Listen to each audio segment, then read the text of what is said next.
실제 사례를 한번 들어보면, 예를 들어서 요 땅이 하나 나왔다고 합시다. 요 땅이 이제 왜 많이 나왔냐면, 여기가 이제 제2 외곽순환도로가 이제 여기 생겨요. 생겨서 요쪽에다가 이 땅이 판판하니까 요 땅을 개발을 한번 해보자라고 이제 의뢰가 들어왔어요. 그래서 평균 시세가 여기 한 120 정도 되는데, 요 임야 주인이 이거를 뭐 80만 원 정도를 받아달라 라고 이렇게 얘기하시더라고요. 그래서 제가 한번 해봤죠. 여기가 이제 뭐 다드림이라는 데인데, 여기에 보시면 뭐 산지 정보 시스템도 있어요. 산지 정보 시스템도 있는데, 여기 같은 경우는 약간의 경사도하고 표고를 이제 약간 약식으로 계산할 수가 있습니다. 그래서 필지별 산림 정보 시스템을 누르면 이런 식으로 검색을 할 수 있게끔 되어 있어요. 그래서 이거를 검색을 하면 이런 식으로 이제 값을 줍니다. 값을. 그래서 예를 들어서 여기 평균 경사도는 15도고 표고는 100m다. 이렇게 돼 있죠. 이거 좀 아리송합니다. 이게 될 수도 있고 안 될 수도 있는 거기 때문에 이거는 개인이 판단할 수 있는 게 아니고 토목 측량 설계 사무소에다가 정식으로 의뢰를 하셔야 되는 겁니다. 이렇게 돼 있고, 임야 같은 경우에 보셔야 될 게 딱 두 가지인데, 경사도가 있고 표고가 있습니다. 표고가 있는데 두 개를 보셔야 되는 거죠. 어, 경사도는 사임들이 육안으로 보아서 할 수 있는 게 아니고 측량 그 장치가 있습니다. 장치 그걸 들고 가지고 다 찍는 거라서, 이거는 뭐 눈으로 된다 안 된다 이거는 따지는 것 자체는 제가 보기엔 별 의미가 없고, 경사도가 예를 들어서 이런 산이 있다. 근데 이제 토목 측량 설계사무가 다 측량을 한번 해봤는데 경사도 값을 이렇게 쭉 해주거든요. 그러면 여기가 15도, 여기가 15도고 여기는 좀 높겠죠. 이렇게 높고 여기는 급경사지다. 그러면 화성시 같은 경우에는 15도 미만만 된다고 하니까 얘는 일단 안 되는 거고 얘도 안 되고, 그러면은 실제로 가용할 수 있는 면적은 요 정도죠. 요 정도. 일단 1차적으로 합격은 15도 미만이니까 요 정도인데, 두 번째로는 표고가 있습니다. 표고. 화성시 같은 경우에 지역마다 좀 틀린데 예를 들어서 50에 걸렸다. 50에 걸렸다. 얘기를 하면 여기가 50이다. 그리고 여기가 60이다. 이런 식으로 되어 있으면, 그러면 이렇게 쭉 잘라서 얘는 또 개발이 안 되는 거죠. 개발이 안 되고 실제로 개발할 수 있는 면적은 이 정도만 개발할 수가 있습니다. 그러니까 전체 임야 중에서 실제로 개발할 수 있는 면적은 요만큼이죠. 이렇게 되어 있는 겁니다.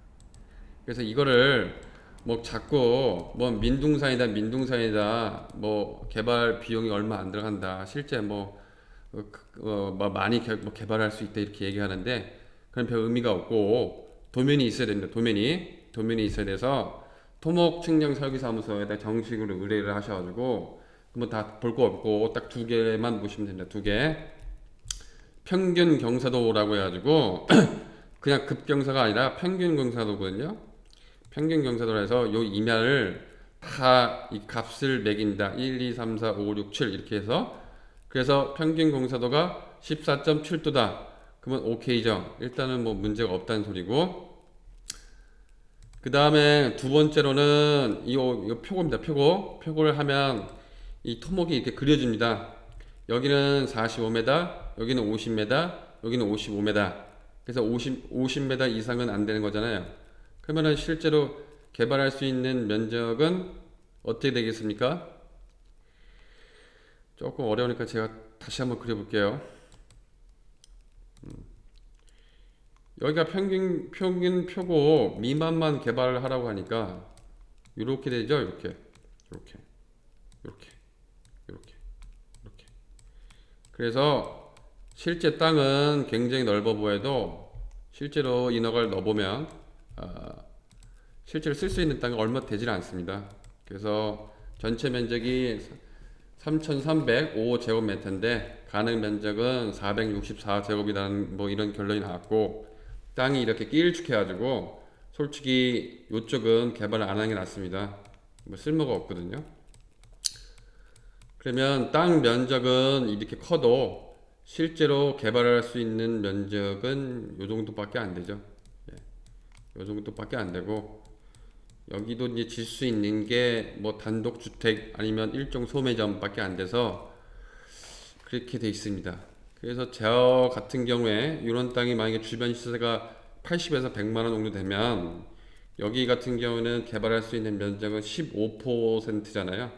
15%면은 제가 보기에 여기가 80이면 저 같은 경우는 10만 원 이하 아니면 수지 타산이 안 나죠. 이렇게 돼 있습니다. 이거는 좀 뭐 참고하시고요. 그래서 임야 같은 경우에 뭐 어떤 좋은 땅이 나왔다라고 얘기하면 딱 두 개, 표고전, 그 다음에 경사도, 거기에 따라서 실제로 개발할 수 있는 그 도면이 있습니다. 도면까지 나와줘야 사업성 검토가 가능합니다. 그게 없는 상태에서 그냥 임야 좋다 이렇게 얘기하는 거는 제가 보기엔 별 의미가 없습니다. 이렇게 돼 있고, 아직까지도 산지 개발 같은 경우에 염접 제한이 남아 있습니다. 남아 있는데 요게 이제 도시계획 심의로 넘어갔죠. 넘어가서 주상공의 계획 관리 같은 경우에는 연접 제한을 안 받고, 나머지 임야 같은 경우에는 연접 제한을 받습니다. 예를 들어서 요게 큰 임야가 있는데 어떤 사람이 3만 제곱을 만약에 다 개발을 했다. 그러면은 나머지 기반시설이나 이런 게 다 갖췄다고 했을 경우에, 여기에 있는 필지 임야 사장님은 요 앞에 있는 얘가 개발을 했기 때문에 이 필지는 개발을 못 한다는 얘기죠. 이것도 그냥 일반 사람이 알 수 있는 게 아니고 토목이 있습니다.